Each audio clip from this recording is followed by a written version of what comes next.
Hey guys, First Regardsman here, and I'll be talking about a Black Templar Chapter Banner support build for Space Marine 2 Patch 12. Now, the main idea of this build is using our banner to buff our teammates as long as possible, with things like Glory Shield, Inspiration, and also give them an easier time with their CHP recovery with a perk like Advanced Conditioning. Now, the weapon I've chosen for this build is the newly buffed Balanced Power Sword, now in Patch 12. All of the balanced weapons got a base damage increase, and the Power Sword actually has two Relic Tier balance options, and of the two, one of them is slower speed with a higher base damage, and the other one is a faster weapon overall with like slightly lower strength. Now, I do pick the faster one mainly because it just feels way better to use in my opinion. I think the speed helps out a lot, and the base damage loss is really not that substantial at all, but if you want to take this one, you definitely could, or you can even take the block or the fencing. It is up to you. Now, for the perk tree here, I do take Armored Strength first, moving here into the perk Master of Offense. After switching sword combat style, you deal 20% more melee damage for 5 seconds. The cooldown is 10 seconds. Now on the power sword, you can swap your sword combat style mid-dodge, and that will usually put you immediately into a lunging attack, which gives you an opportunity for a power rake. And power rake is the heaviest hitting attack on the power sword anyways, and having a 20% buff for that is pretty nice. Next perk here is Perpetual Strength and Perpetual Strength for a 10% melee damage increase, and then I pick up the perk Tranquility and Melee Onslaught. This weapon deals 10% more melee damage. Moving here into the perk Hard Target, while performing a light combo, you take 15% less range damage. Now, this is where our speed of 7+ actually comes to effect quite a bit. Having this extra speed really does help out with this range damage reduction and being able to actually pull this off while simultaneously doing damage. And the next perk here is Cutting Edge. Power Rake deals 50% more melee damage. If you're playing a power sword, you just take this perk. The one up here, Reeling Blow, is not only a worse effect, but also has a cooldown, and a 50% damage buff to your heaviest hitting attack is incredible. I do hope they rework the perk trees a little bit in this game, because like I don't think choices should be this obvious, but this one really is just that good. Next perk here is Extremis Slayer, up here into the perk Majora Slayer, and finally Terminus Slayer for like a catch-all against the enemies you want to kill the most. And the final perk is up to you with Speed Restoration or Power Restoration for double contested health recovery in the respective stance. That's pretty much all there is for the power sword here. Now for the secondary weapon, you have quite a few choices. You could take the Relic Tier Heavy Bolt Pistol and the Ammo Reserve option like I did. I mainly take this because I simply hate fighting Zoanthropes all on my own with like a Plasma Pistol. This one just makes that way easier. The ammo economy is far better. It's also just way better for headshot damage because this one can't do that at all. Now, for the perk tree here, I do take Divine Might first, moving here into the perk Perpetual Penetration. Then I grab the perk Increased Capacity, Extended Magazine, and then I go into Death Strike.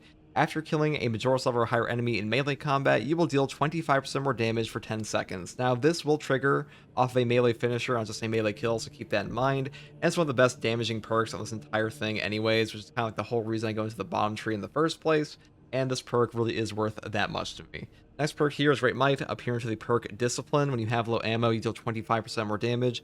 This is just a free damage buff for using your gun, which happens all the time. This will actually trigger quite often, and when it does, it is very noticeable, so a really good perk here.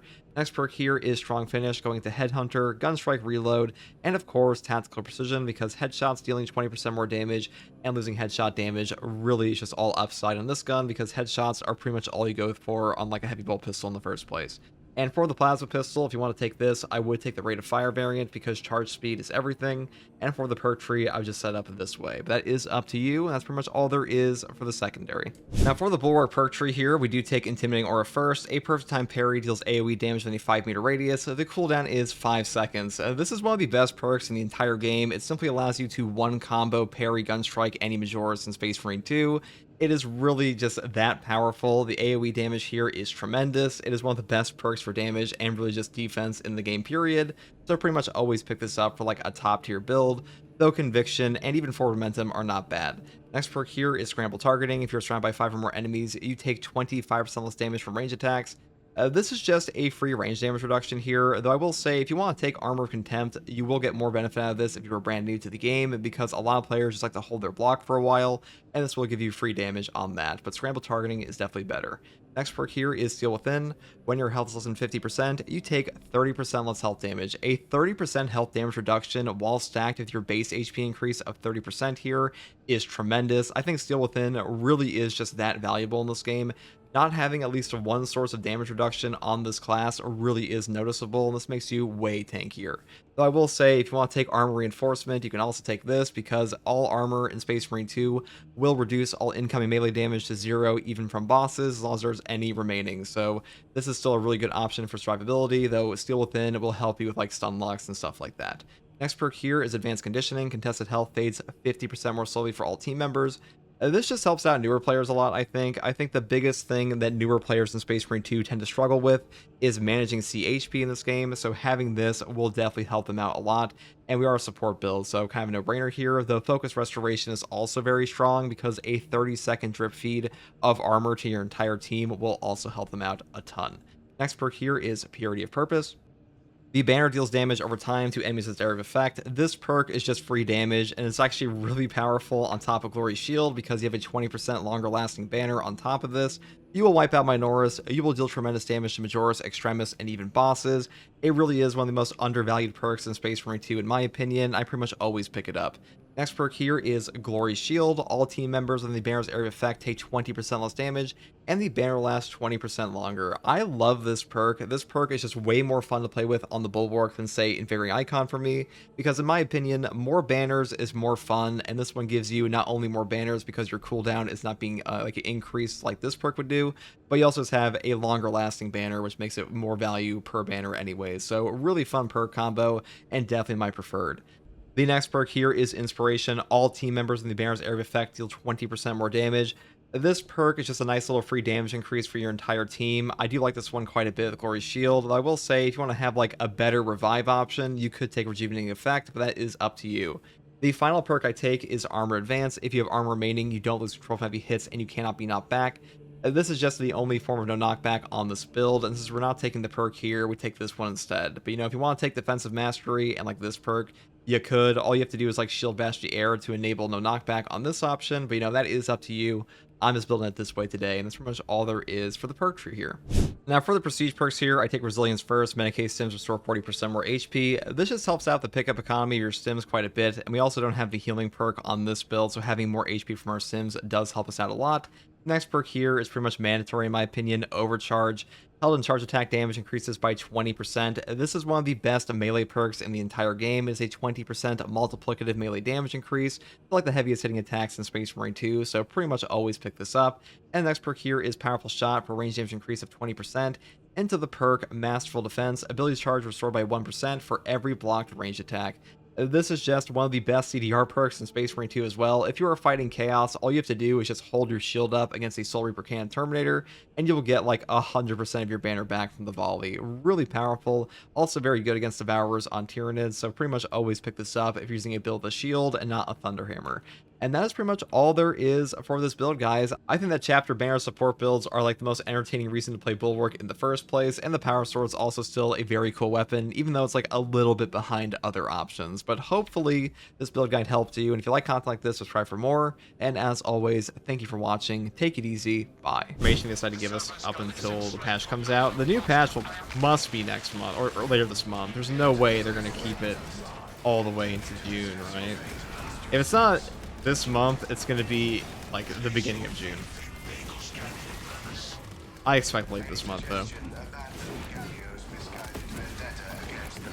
because we haven't had a new patch since February 26th.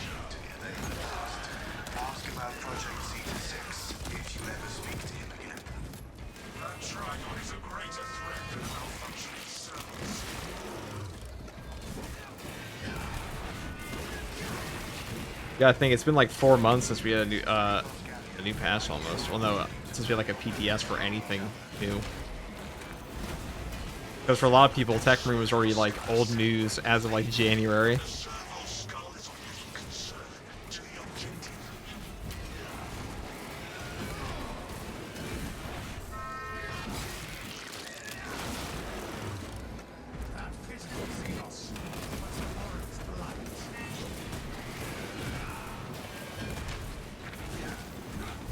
It's been a whole 2 months, for like 3 months since we had a PTS, which is a pretty long period of time. This is the biggest content drought we've had since like patch 11. Well, patch 11, let's see. We had the new patch for patch 10 September 4th of 2025. And then November was patch 11, like November 25th, if I remember correctly. So that was a pretty big gap. That was like a 2-month gap there, a little over. And the biggest content drought was like patch 11 was November 25th all the way to September to February 26th, and then now we're in the next content drought. Though I will say the game's picking up a little bit again because players are like, oh shit, there's new stuff coming. But that being said, no PTS will probably do wonders for this game on this patch.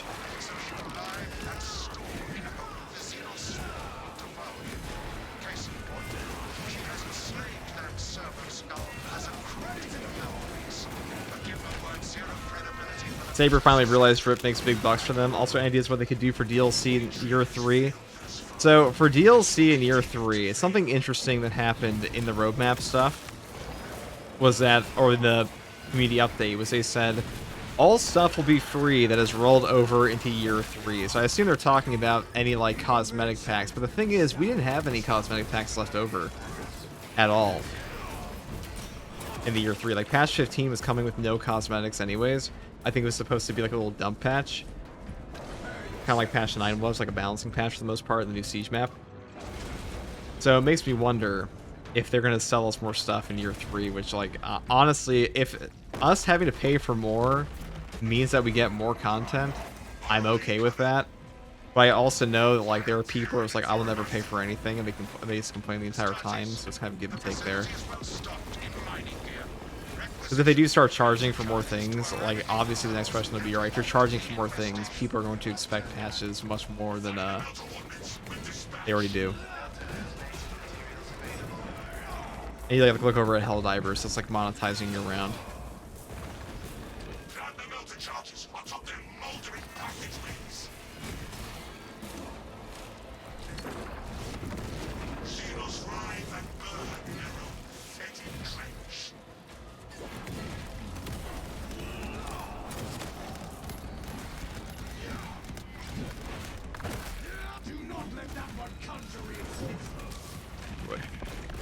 Perish.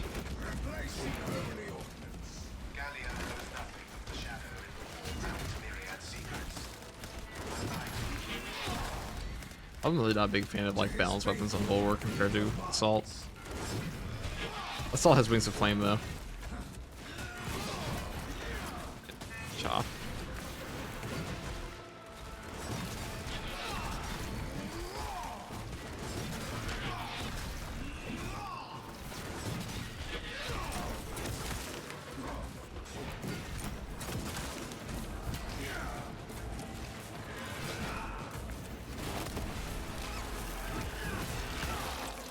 Hello, have a good stream. Thank you, Eneskin.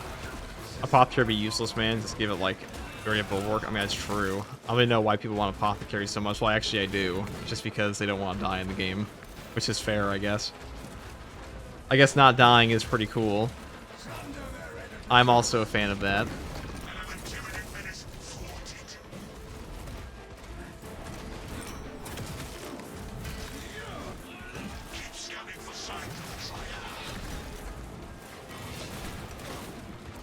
I still want level locked absolute missions.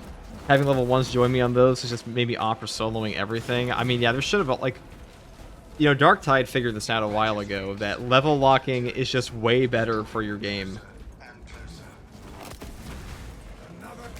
It keeps people, like, in the areas they should be. Okay, wow, there's all stacked up here. Like, it's not really elitist to ask people to be leveled to do content.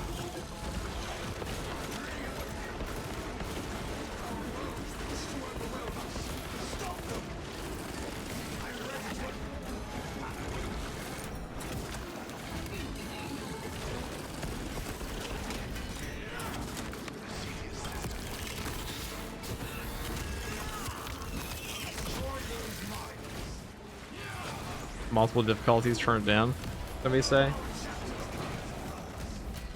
I mean, it's true. Turning down your difficulty should usually be the first choice if you're dying a lot. Charging for more is totally fine. Let's say do a Helldivers, make the current loadouts worse if people think they have to get the new thing. Yeah, but like Helldivers has always been like a cash grab game in a lot of ways for its battle passes. Not always, but it's definitely gotten worse over time. If anything, Saber Interactive has, like, they've monetized this game less than you would expect a company that's made as much money off of Space Marine 2.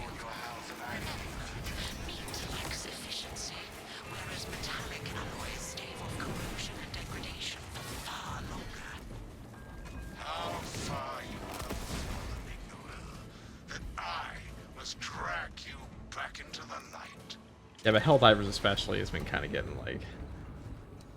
It's been a time.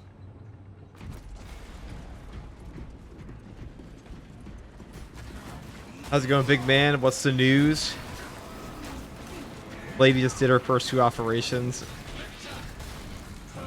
Oh shit, oh yeah, you were playing. I saw you on it, Revan. We have a ton of new shit coming. An actually staggering amount of cosmetics are coming to the game.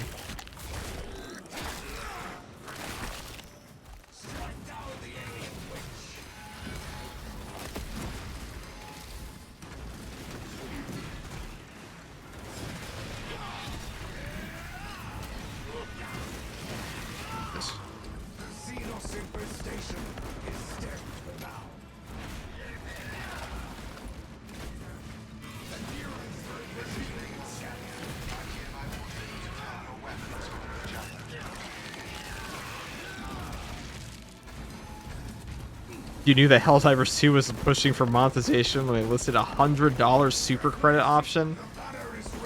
Yeah, this game doesn't have MTX, I'll say that.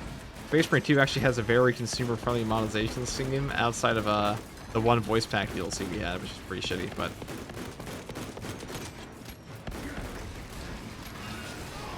That's about it.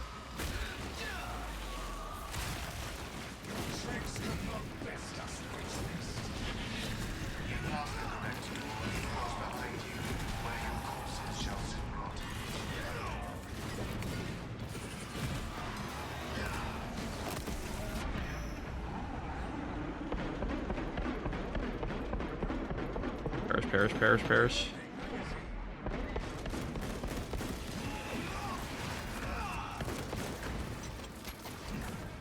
Dude, I'll say this. I'm happy I'm not a content creator for Helldivers 2. That shit's scary. That game's community is actually fucking insane.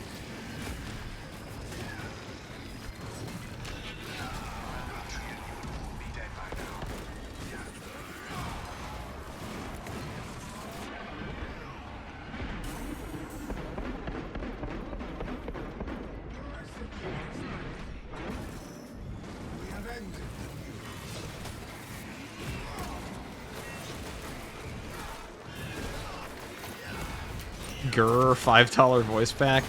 You know, I'll say the most shocking thing about the $5 voice pack is they somehow made a $5 DLC. Felt like it was worth $1, if that.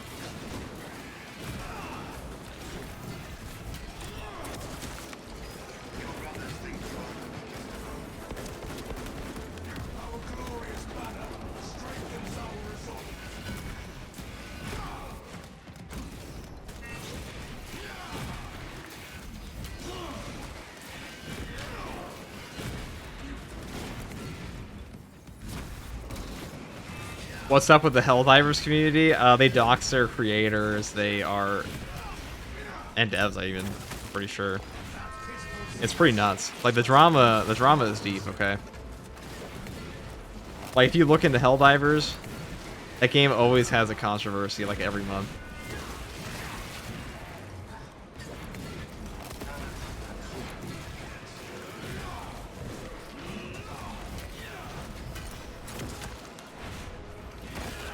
I'm pretty sure that community's in full meltdown as we speak. I'm thinking about the new Exosuit Warpass, Battle Pass they had. Why no contested health banner? Well, because I don't think the contested health banner is very fun in the game. Like, you don't really get to use your banner as much. You also don't really need it in Absolute as often.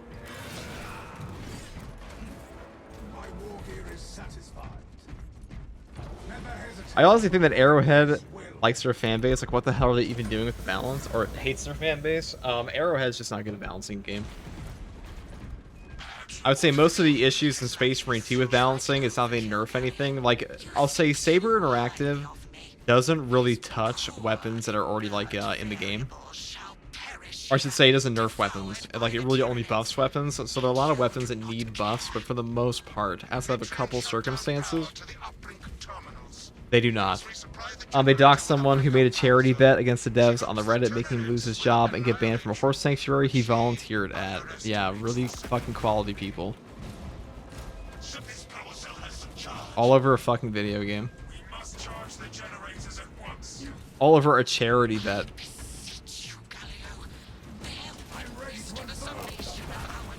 The plight of the chuds. And they say Warhammer fans are bad. That's not even true. You know, I'll say this, guys. 40k fans get a bad rap. Legend of Total War quit Total War and said that he doesn't want to deal with 40k fans. I'm like, dude, I don't think 40k fans are that bad. They're not that bad. I deal with them every single day. And I'll say, you know, I came from, I've been in multiple niches in my life, and I'll say that, like, 40k fans are chill. Pretty fucking chill. Yeah, doxing somebody, getting them banned from their horse sanctuary they volunteer at, yeah, that's a chud moment.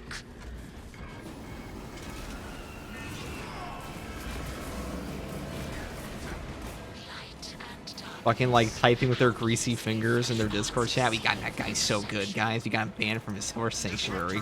Nice job, everyone. Mountain Dew's on me.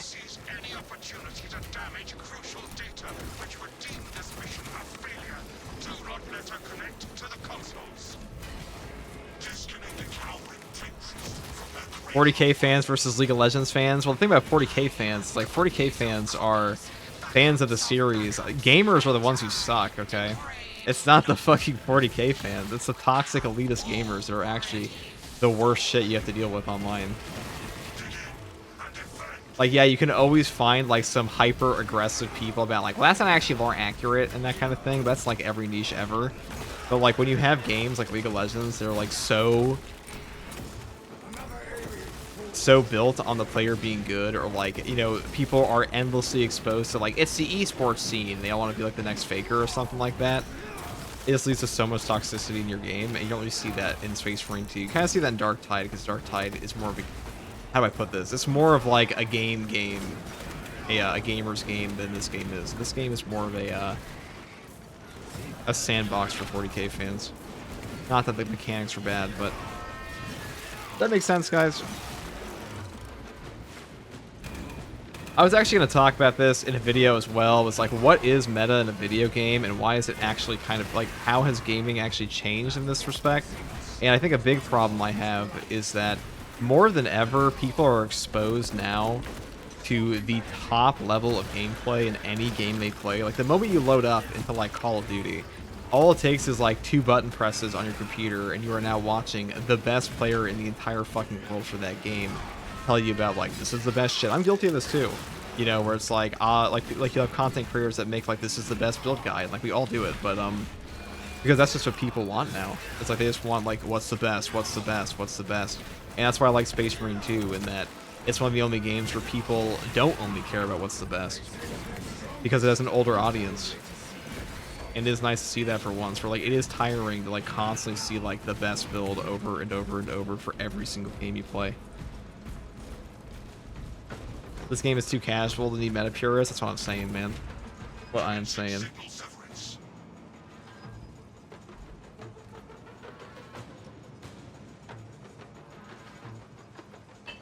What's the best drift? That's the real question.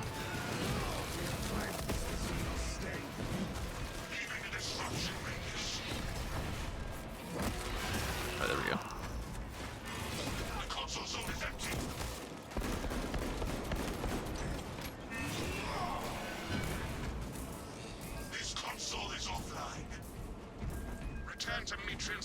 Yeah, because 40k fans also account the tabletop people and just the online people, that too.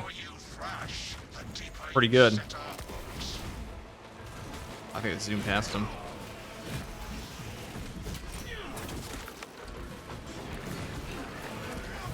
I always get asked the question, like, oh, is X, Y, or Z viable? And I'm like, well, what is viable in a gaming mean? Like, can you use it? Absolutely.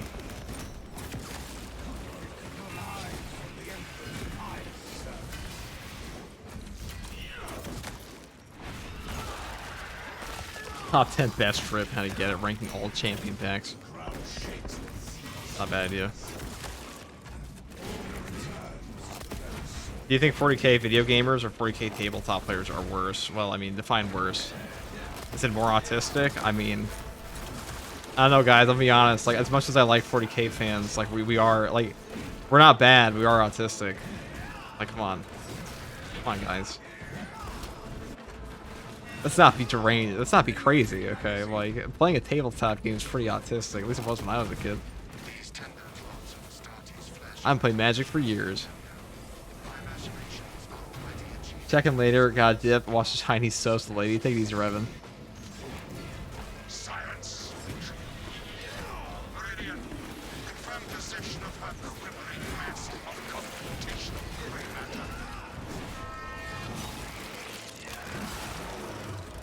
Oh dear.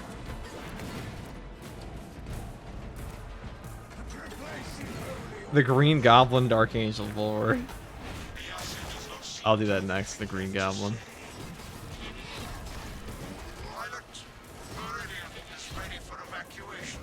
I will say this though, the old guard of like Total War fans who just love RTS games probably aren't ready for the influx of like hyper casual gamers that will come on console.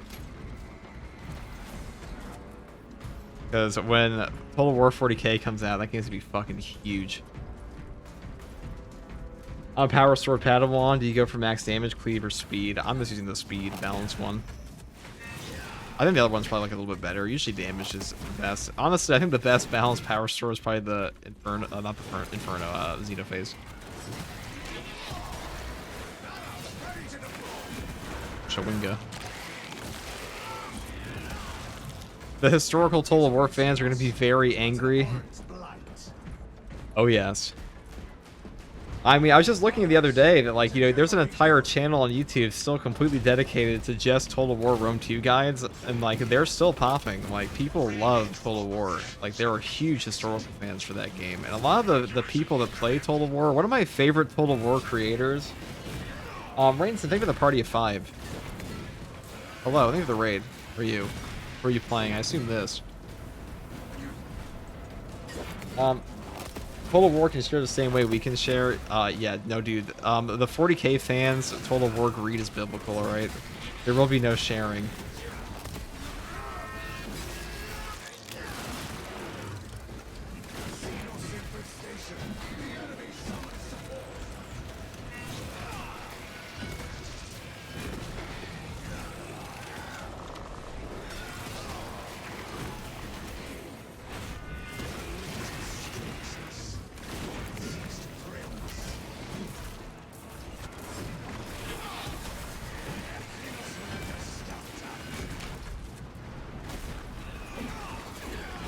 I'll just say this though, the Total War fans that didn't like how popular Fantasy became are gonna fucking lose their minds when Total War 40k is like twice as popular as Fantasy. I paint 40k minis on stream, watch YouTube content SMT, which I've played from time to time. Oh, I know a lot of painters in here. Thank you for watching, dude. Or are you painting? Space Marines. Eldari, maybe. I think Pank only likes Eldari. Dark Elves Flash Drukari. I was about to say I'm a Dark Eldar fan, but I'm really not. I like them as villains. I don't think I'd ever paint them personally, but Dark Eldar do some pretty cool models.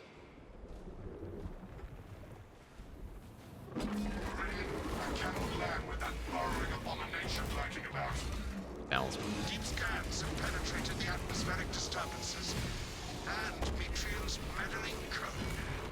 Trigon vulnerability data pushed to your displays.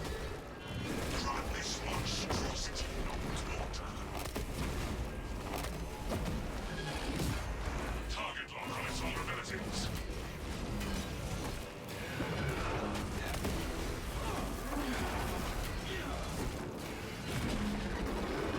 Too bad Crave Assembly took Three Kingdoms out in the back, shot it. Yeah, Three Kingdoms was like the most popular of the quote-unquote historical games. I know it's like partially fantasy, but or I should say, you know, it's embellished. Actually, I don't actually know enough about Three Kingdoms to even know how many characters are real. I know a lot of them were historical figures, but like obviously it's an embellished story in a lot of ways.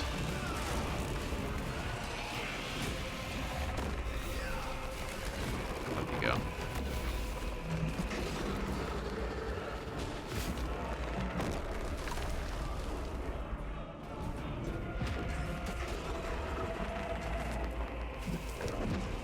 I guess we did it. All right. I'm curious to see when Cavill's 40K movie launches, how much the fan base is going to grow. Dude, I don't even know when that shit's going to happen at this point. I don't even know if they're doing that still. I mean, they probably will. It's just, I'm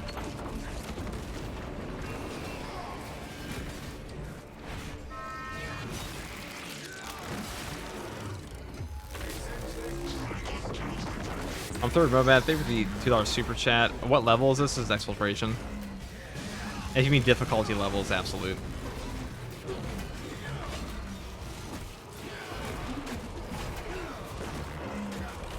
Half their stock is from 2006 and doesn't exist anymore of the Drukhari. Or are we talking about FTG? Who's your favorite 40K villain? That's actually a hard question. Probably Abaddon. He's pretty cool. I mean, you have to have like pretty massive balls to be like Horus is weak.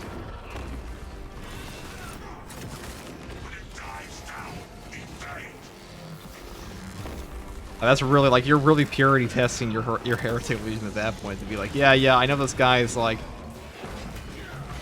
in large part responsible for the collapse of the entire Imperium, or the almost collapse, but weak guy.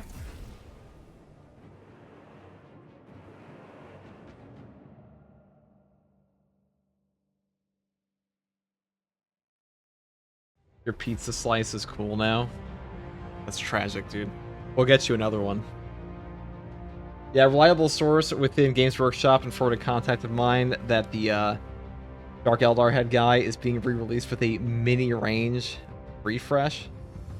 That's cool. Unless you're actually getting models. I did see, wasn't there some Drukhari stuff, but not at Adepticon, at like the New Year's preview? Horus is just such a simple and boring villain, though. I mean, Horus isn't really, like... He's just a guy. He kind of got fucked over. He's as much of a victim of chaos as, like, everyone else, but, Erebus. Now, that's a fucking